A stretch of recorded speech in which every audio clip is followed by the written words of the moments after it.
Hi, this video is about enthalpies of formation, and we're also going to see how we can use enthalpies of formation to calculate the enthalpy of a reaction, just like we did with Hess's law. So this is another way that we can calculate the enthalpy of a reaction using a different enthalpy called an enthalpy of formation. All right, so what exactly is the enthalpy of formation? Well, first of all, it has let's see here. It has the symbol delta, and here's enthalpy. The little f down there is for formation, and we're going to talk about what that 0 up there means, or that little degree symbol. Okay, so it is the change in enthalpy that accompanies the formation of, you're only going to make 1 mole of something, that's important, from its elements in their standard states.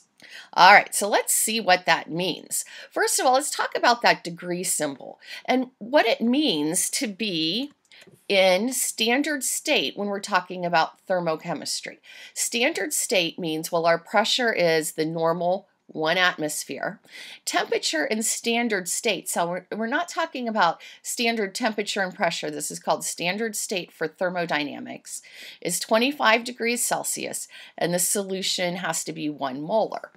Okay, so let's go ahead and look for the formation of nitrogen dioxide, and they gave us its enthalpy of formation.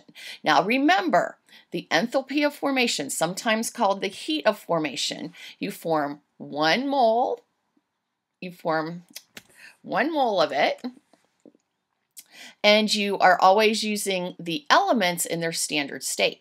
All right, so we are forming 1 mole of nitrogen dioxide. So we've got to put a coefficient of 1 in there from its elements in their standard states. Well, we have nitrogen and we have oxygen, and we know that those are diatomic and their standard states are as gases. Is this equation balanced? And it is not. Oxygen is, but nitrogen is not balanced. We have to keep the 1 here, so we're going to put a coefficient of 1/2 out here. And the delta H for this reaction is a positive 34 kilojoules per mole. So it's an endothermic reaction, and we would have classified this as a synthesis reaction. Okay, they're calling it formation. All right, so this is just showing you where are these numbers coming from when we say the heat of formation, or the enthalpy of formation of nitrogen dioxide is 34 kilojoules per mole. This is where it's coming from. Okay, so here's the formation of methanol. Let's go ahead and also do the reaction for it. So we understand what an enthalpy of formation is. We're going to form 1 mole of methanol. The heat of formation is negative 239 kilojoules per mole. It's an exothermic reaction. It's being formed from all of the elements. So there's carbon in there, there's hydrogen in there, and there's oxygen in there.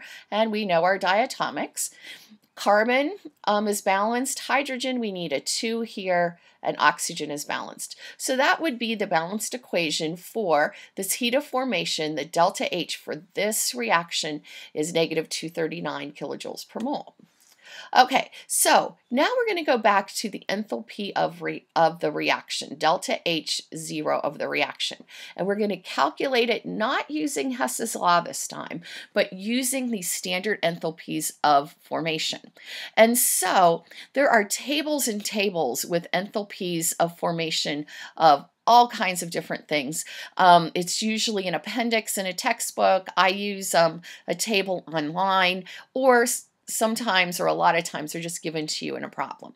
All right, so here's a generalized equation for what we do to calculate the delta H of a reaction.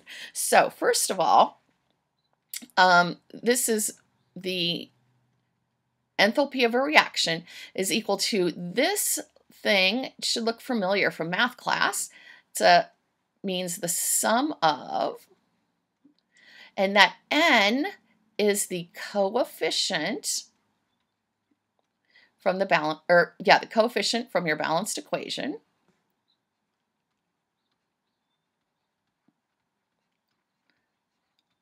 And that's also what it is over here, that M.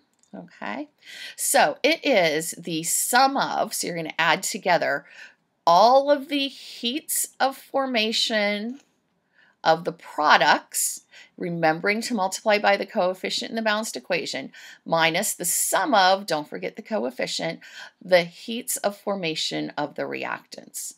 So it's products minus reactants. All right, so let's go ahead and do a problem.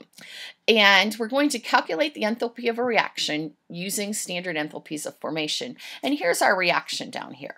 Ammonia and oxygen giving us NO2 and water, liquid water. All right, so first of all, we need the enthalpies of formation. And so what I did is I went into a table and I found them. Okay, for ammonia, that's a gas, the enthalpy of formation is negative 45.9 kilojoules. Now, an enthalpy of formation of any element in its standard state is 0.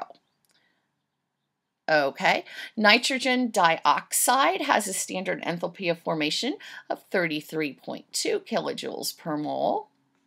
And liquid water, so it's different for liquid and gases, so you have to be careful, is negative 285.8. Now, if we want the delta H of this reaction, it is going to be the sum of products minus the reactants. So I like to use brackets here to put all my products in.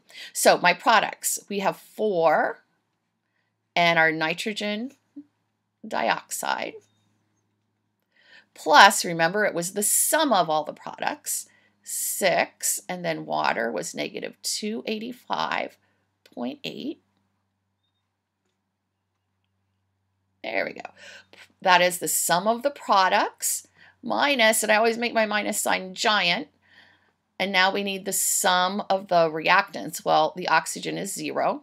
We have 4 of negative 45.9 kilojoules plus, well, 0 because of the oxygen. But I'll put it in there so you know that we didn't forget about it. Okay, so really it's quite easy, but the calculations are tedious. Watch those negative signs and don't forget your coefficients. When I calculate this all out, I got a delta H for that reaction being 1,398 kilojoules. So this reaction was an exothermic reaction. Okay, now we can also use a heat of reaction to get the enthalpy of formation. So same exact equation, but we're just solving for something different. All right, so this is our reaction. We have copper 2 oxide and hydrogen gas giving us copper solid and water. This is a single replacement. We would have classified it as single replacement, and it's an exothermic reaction where delta H is negative 129.7 kilojoules. So let's see, what are we doing here? They would like for us to calculate the enthalpy of formation of the copper 2 oxide. So in other words, we are looking for its enthalpy of formation, and we know the enthalpy of the reaction is negative 129.7. So let's go ahead and do this. All right, so this time we know the delta H of the reaction. It's negative 129.7 kilojoules, and that's equal to the sum of the products. Copper solids enthalpy of formation from a table is 0. We looked waters up, liquid water up before, and it was negative 285. I used to have that memorized. I've forgotten it. Negative 285.8 kilojoules.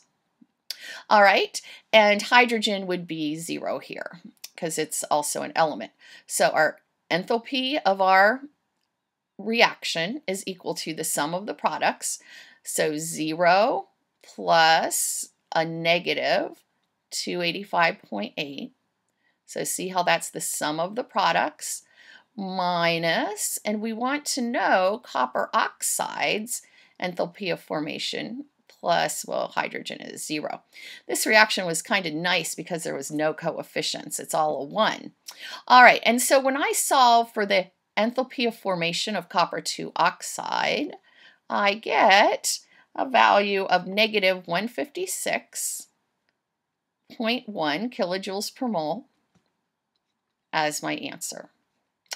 Okay, so now we have just found a new way to calculate the enthalpy of a reaction using something new that we learned called an enthalpy of formation. And again, there are tables and tables of these, and they will always be given to you, the enthalpies of formation.